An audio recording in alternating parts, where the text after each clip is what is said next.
Oi, meus amores! Hoje nós vamos estudar sobre medidas de massa. É um assunto que vocês já viram, tá? Só que aí a gente vai ver com alguns detalhes, algumas coisas novas, certo? Vocês sabem que medida de massa é pra gente descobrir o peso das coisas, dos objetos, tá? Vamos lá! Desde cedo, os humanos aprenderam que havia uniformidade de pesos entre sementes e grãos. O peso entre as sementes e os grãos eram parecidos. Assim, criaram medidas como a mão cheia, os potes e os cestos. Então, quando não existia a balança, as pessoas tinham a medida como a mão cheia, tá? Ou um punhado, os potes e cestas para medir quantidades de grãos e sementes, já que eles tinham o peso parecido, tá?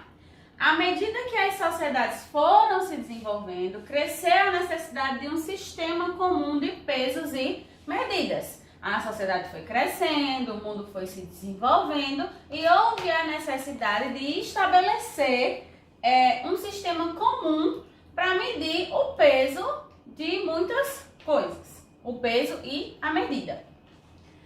Um instrumento utilizado para medir a massa é a balança. Existem vários tipos de balança. Todo mundo conhece uma balança, né?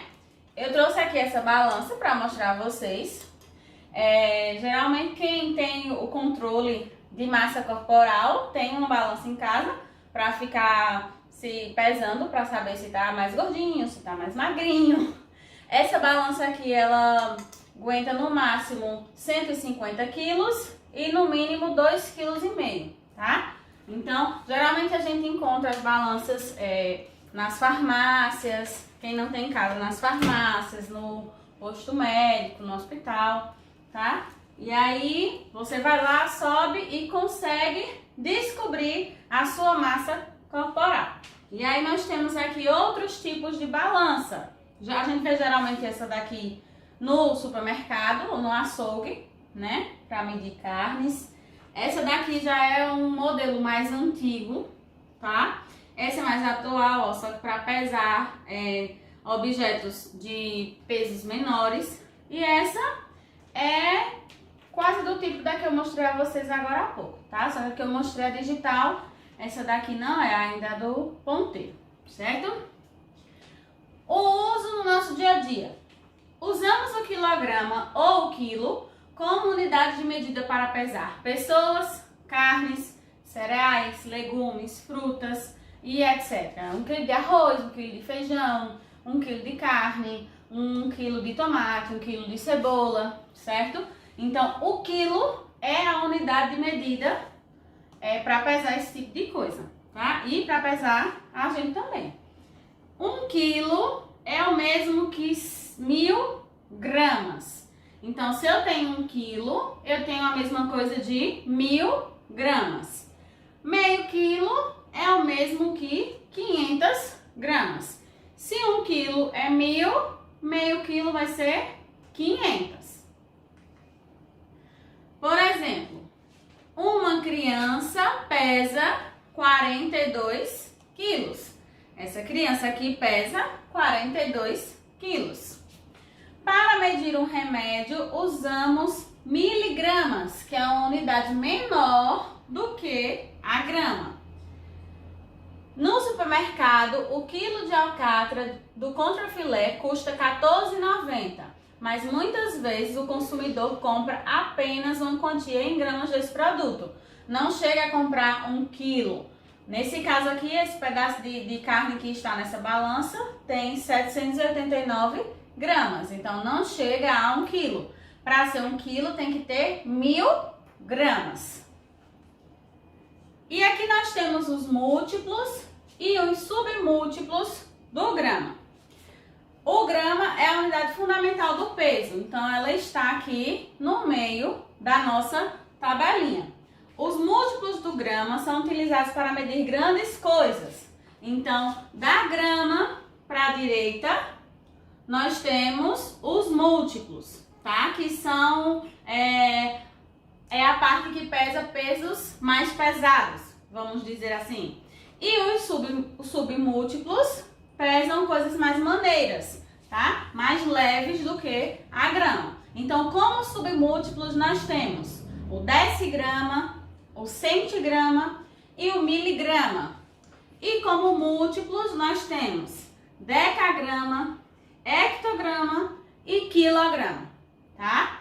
Então, a gente usa muito o quilograma, de fato, mas o grama é que é a unidade fundamental da medida de massa, certo? Porque é a partir do grama que a gente consegue formar os submúltiplos e os múltiplos. Transformação de unidade. Na medida de grandes massas, podemos utilizar ainda as seguintes unidades especiais, ó. Uma arroba, que são coisas bem pesadas, tá? Vendem boi, vaca, quando pesa, aí que pesa 15 quilos, aí diz, tem uma arroba. Se pesar 30 quilos, aí falam, tem duas arrobas, pesa 2 arrobas. Por quê? Uma arroba é o mesmo que 15 quilos. 1 tonelada significa 1000 quilos. 1 megaton significa 1000 toneladas ou 1 milhão de quilos. 1 quilo tem 1000 gramas, como a gente já havia dito, e 1 grama tem 1000 miligramas, certo? Como é que a gente pode transformar essas unidades? Nós temos aqui alguns exemplos. Lembrando que o central é o grama, tá? A unidade central é o grama. E nós temos os submúltiplos e os múltiplos. Se eu quiser transformar 3 gramas para miligramas, o que é que eu vou fazer? O grama está aqui, ó, no meio. O miligrama é 3 casas à frente. Então, quando eu vou transformar o grama em miligrama, eu vou multiplicando de 10 em 10. O 3 vezes 10, depois vezes 10, depois vezes 10. Ou eu posso fazer direto. Não são 3 casas? Se são 3 casas, corresponde ao número 1000, tá? Ou 10 vezes 10 vezes 10 vai dar 1000. Então, eu posso ir direto. 3 vezes 1000.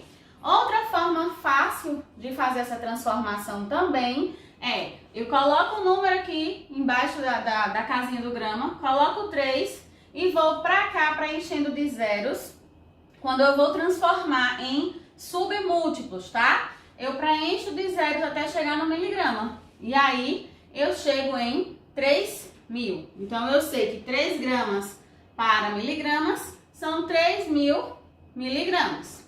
Lembrando, quando eu vou transformar em submúltiplos, eu acrescento os zeros. É como se eu estivesse multiplicando por 10, por 100 ou por 1000 nos submúltiplos.